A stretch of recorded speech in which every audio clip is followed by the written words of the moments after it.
நாங்கள் இந்த இடத்துல தொடர்ந்து போராடி கொண்டிருக்கின்றோம்.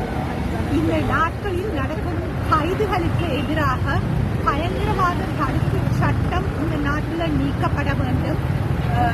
அமைதியான முறையில் போராடிய போராட்ட வீரர்கள் பயங்கரவாதிகள் என்று அவர்கள் தடுத்து வைக்கப்பட்டிருக்கிறார்கள். அதை நாங்கள் கண்டிக்கின்றோம். அதே நேரம் அவர்கள் விடுதலைக்காக நாங்கள் இந்த இடத்தில் வந்திருக்கின்றோம். அவர்களுக்கு நியாயம் கிடைக்க வேண்டும் என்று வந்திருக்கின்றோம்.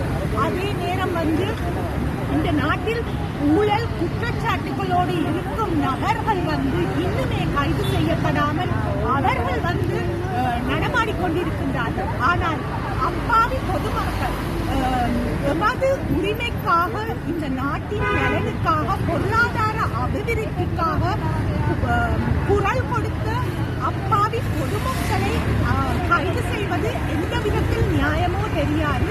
அவ்வாறு அந்த கைதுகள் தடுக்கப்பட வேண்டும். அதே நேரம் இவ்வாறான சட்டங்கள் நிறைவேற்ற அதிகாரமுடைய ஜனாதிபதி முறைமை, பயங்கரவாத தடுப்பு சட்டம் இவை கட்டாயம் நீக்கப்பட வேண்டும்.